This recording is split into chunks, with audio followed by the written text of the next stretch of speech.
Okay, hello everyone. Clarke Towson here. I'm the CEO of INTJ Billing. The second video today, I found a very interesting article that I'd like to talk about that has got some relevance in the future for what I see happening here in Pattaya, Thailand. So the article is called Miami Nightclubs Mourn Absence of High-Rolling Crypto Entrepreneurs. Quote unquote, revenge of the nerds screeches to a halt after collapse in value of digital currencies. Now, this article is behind a paywall, but what I'm going to do, I'm going to read out the article in this video um, because it's very, very interesting, right? It was the spring of 2021, and Miami's hottest nightclubs were inundated with phone calls from cryptocurrency entrepreneurs that no one had heard of. They wanted to reserve a lot of tables or rent an entire venue for a whole evening at a cost of $500,000 or more. With the price of Bitcoin then at $60,000 and crypto becoming mainstream, its biggest beneficiaries descended on the Florida city to flaunt their wealth at lavish parties. Out of the blue, all these kids from crypto started coming down and spending a lot of money, like an insane amount of money, said Andrea Vimarakati, Director of Food and Beverage at Moxie Hotel Group. They were booking tables for $50,000. And it was like, who the hell are these people? Added Vimarakati, former Director of Groot Hospitality, which operates the new party goers, which operates the venue. The new party goers were 95% men, young, with a kind of nerdy style. He said, you couldn't tell they had a lot of money if they were just walking around. A little more than a year later, the phones have stopped ringing after the collapse of Bahamas-based exchange FTX roiled the market and cast a pall over the industry. The crypto revelers frequenting Miami's clubs have, quote unquote, completely disappeared, she said. Those on the dance floor had behaved as though there was no tomorrow. In the event, it turns out they might have been right. They wanted to show that they didn't have any limits, she recalled. They were ordering 12 or 24 bottles of the most expensive champagne and just showering themselves without even drinking. In June last year, one group who claimed to have just sold their cryptocurrency company celebrated the windfall at E11 Even, a neon lit night spot with troops of trapeze dancers and burlesque shows. 50 Cent was performing and their spend was more than $1 million, said Gino Lopinto, operating partner at the club. They paid in crypto.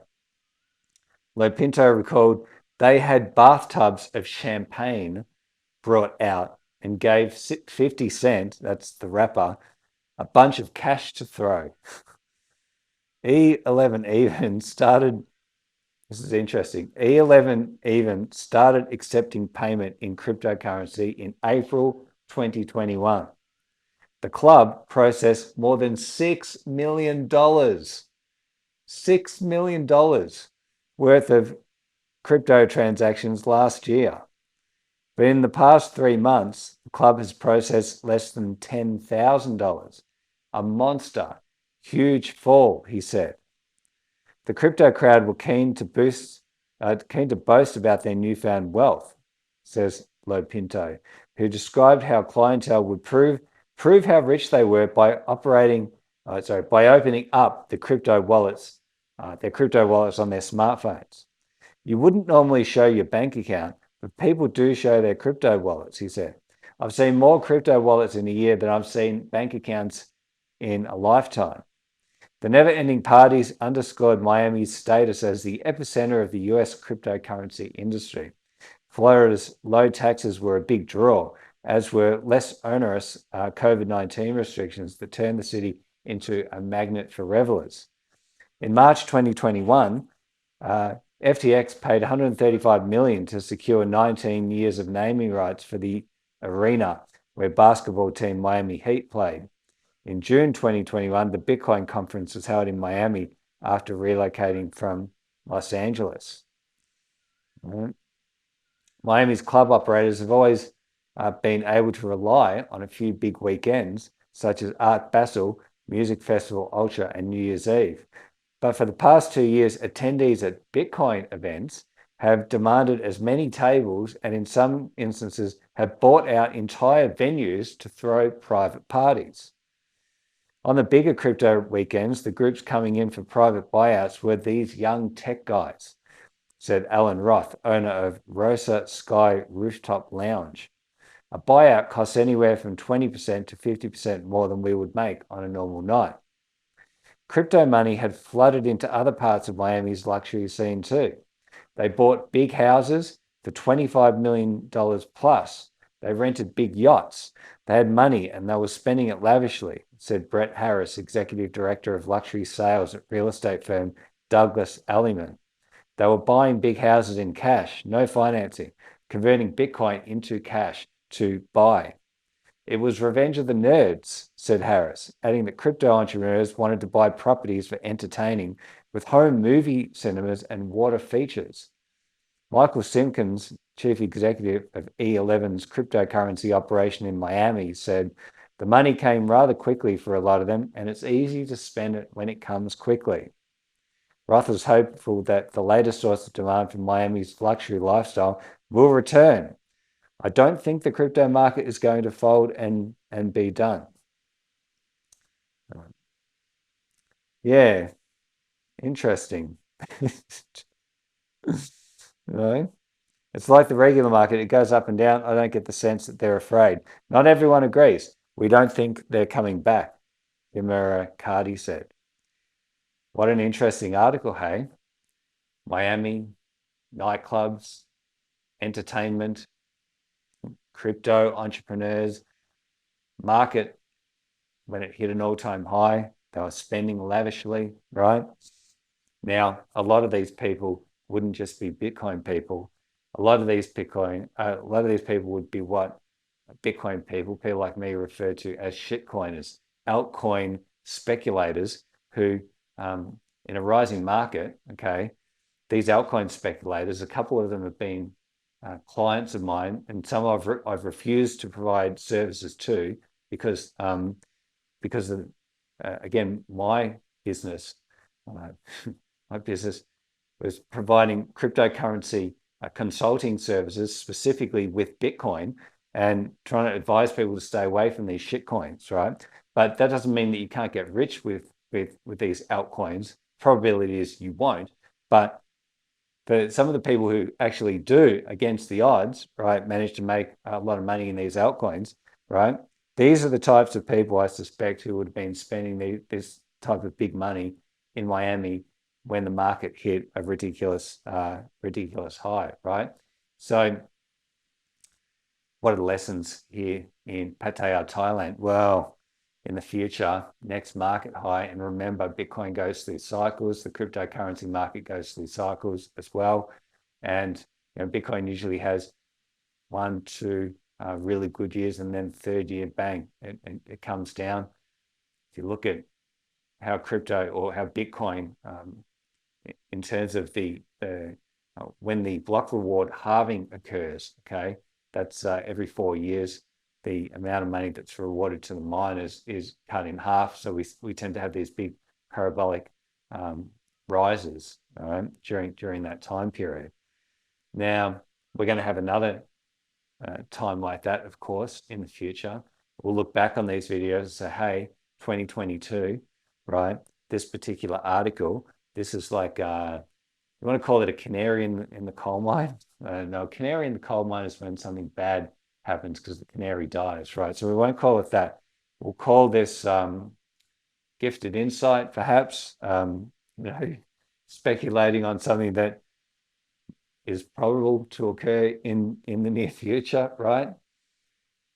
In the future, a lot of these young, and this is the thing that we have to remember, right? Because here in Pattaya, there's an older age group who tend to frequent the bars, right? There are some young people, of course, as well, but you see a lot of older people around the traps here in Pattaya, a lot of retired people as well.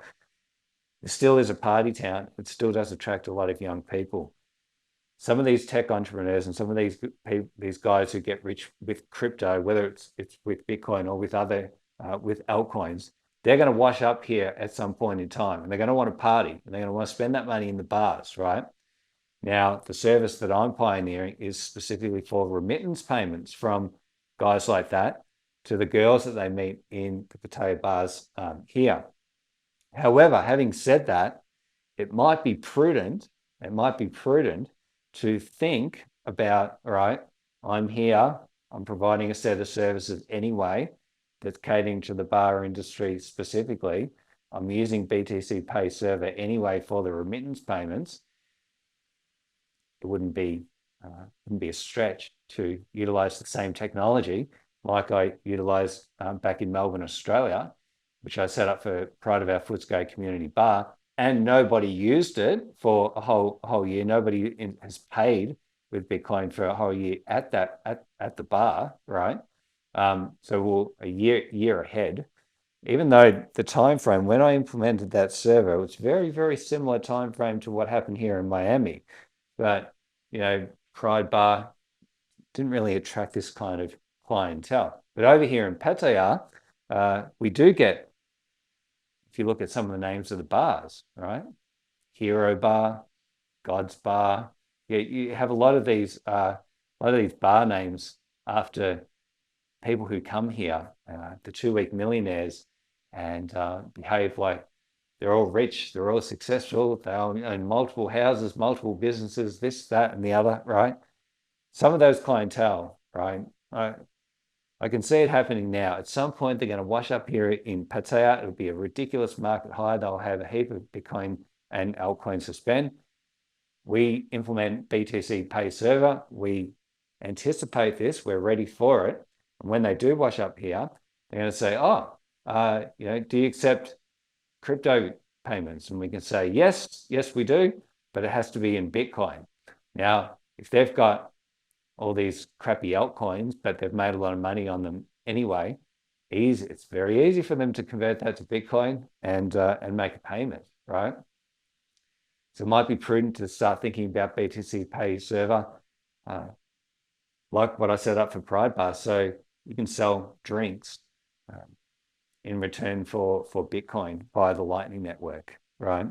Might be prudent to be thinking of that. That figure of $6 million was just incredible, right? $6 million that they processed in one year. But then, of course, it dropped. And that's the same sort of experience that I've had with my business, INTJ Billing. During these market boom cycles, I get a lot more phone calls, a lot more emails, a lot more interest in the service that I'm providing. When the market crashes, everybody disappears, right?